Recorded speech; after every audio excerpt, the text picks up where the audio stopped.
Alhamdulillah, hamdan katsiran thayyiban mubarakan fih wa barakan alaih. Asyhadu an la ilaha illallah wahdahu la syarikalah wa asyhadu anna Muhammadan abduhu wa rasuluh alladzi la nabiyya ba'da. Alhamdulillah, ikhwati fillah, di malam ini kita berada di majelis ilmu yang melanjutkan pelajaran seputar akhlak. Ikhwati fillah, bersyukur kita pada malam ini Allah pertemukan dalam kondisi yang sehat, ya, kondisi yang tenang, nyaman, ya. Maka ini adalah kondisi yang tetap harus senantiasa kita syukur ya, karena orang lain belum tentu, ya, orang lain belum tentu bisa seperti demikian dengan sehat dan ketenangan, dengan ketentraman, ya. Maka kita bisa mewujudkannya. Itu semua adalah pertolongan Allah Subhanahu wa taala. Karenanya hadis dari Ibnu Majah meriwayatkan dari sahabat An-Nawas bin Sam'an radhiyallahu anhu, beliau mengatakan, aku mendengar Rasulullah SAW sabda, "Mamin qalbin illa baina usbu'ini min asabi'ir rahman." Tidak ada tiada hati kecuali berada di antara dua jemari Allah Azza wa Jal. Jika Allah berkehendaki, ya,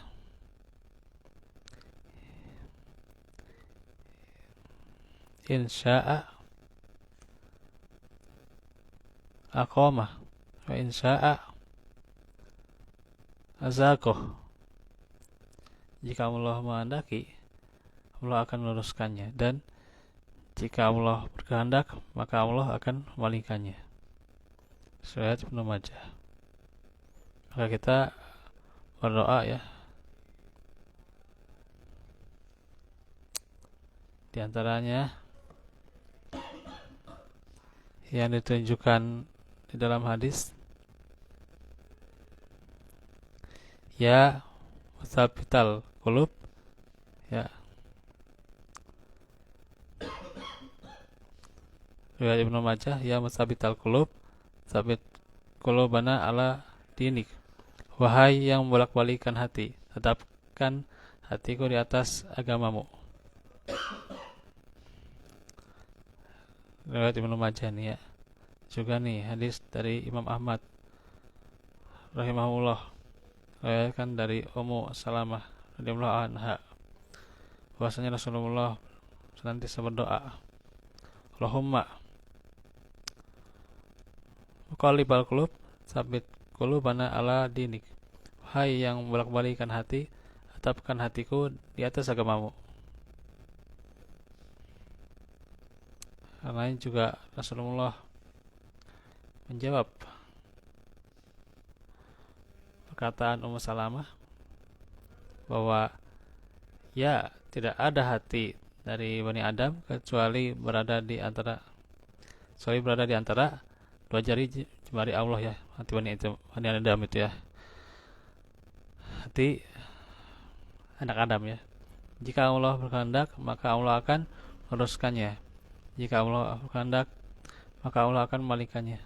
Maka kita memohon kepada Allah Azza wa Jal agar tidak melenceng hati-hati kita setelah diberi petunjuk, dan kita memohon kepada Allah agar memberikan rahmatnya. Sesungguhnya Allah Maha Pemberi. Nah, tentunya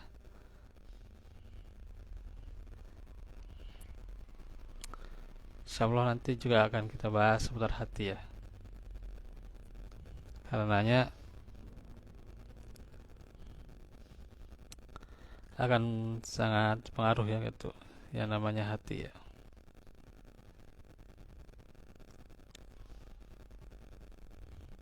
Di antara sifat hati-hati yang sakit adalah disebutkan Al-Quran, yakni buta. Fa'innaha la ta'mal abasar walakin ta'mal qulubul lati fi sudur. Sungguhnya bukanlah mata yang buta, akan tetapi hati-hati yang buta yang berada di dalam dada. Yakni kebutaan adalah yang berbahaya bagi agama kita ya gitu. Karena kalau hati itu buta, dia tidak akan dapat mengetahui kebenaran, sebagaimana buta tidak mampu melihat sesuatu yang terlihat oleh orang yang tidak buta. Wallahu a'lam. Dan tentunya juga penyakit hati itu terkadang itu ya timbul kemarahan ya ketika kalau marah itu sudah meluap-luap karena tidak mampu dihilangkan pada waktu bergejolaknya, marah ini akan kembali ke dalam batin dan bergejolak padanya, lalu marah itu berubah menjadi dendam. Nah itu ya, hikedu ya. Dan yang dimaksud dengan dendam adalah hatinya merasa sakit ya. Jadi walaupun ya kelihatannya biasa saja, tapi hatinya sakit ya gitu. Tetap membenci padanya dan tidak suka kepadanya. Nah itu terus-menerus tidak akan hilang ya. Dan dendam ini akan menimbulkan beberapa urusan, yaitu hasad ya, dan lebih menyembunyikan hasad juga dalam batinnya juga gitu ya. Bertengkar dengannya, memusuhi, memutuskan hubungan dengannya ya, walaupun dia meminta dan menghadap kepadamu. Terus apalagi engkau akan berpaling ya.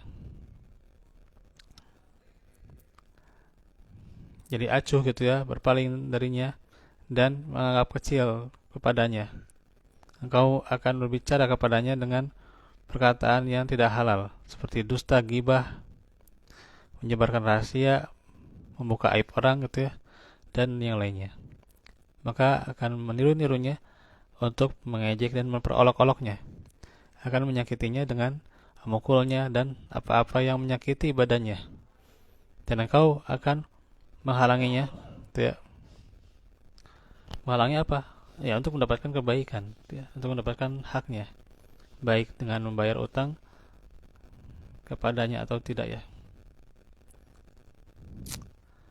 atau hubungkan silaturahim dengannya, atau membalikan apa yang dizalimi tadinya ya.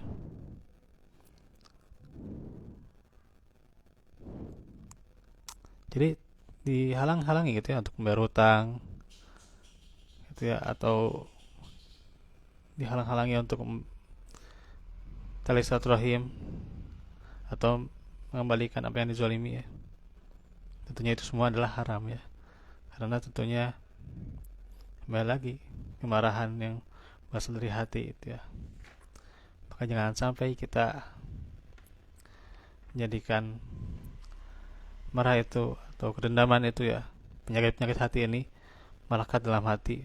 Dan semoga Allah memberikan hikmah kepada kita serta terus ketenangan, ketentraman jiwa yang senantiasa Allah bimbing ya, dalam jalan yang lurus, terus selalu senantiasa dalam ridhonya. Demikian yang bisa kita bahas pada pesan singkat di kesempatan ini ya, di rumah rekan kita ini. Semoga manfaat. Insyaallah nanti di hari Senin kita lanjutkan lagi ya di Muhajirin. Ini sedikit lagi ya, tinggal satu pertemuan lagi seputar akhlak ya, tentang bahaya marah ya.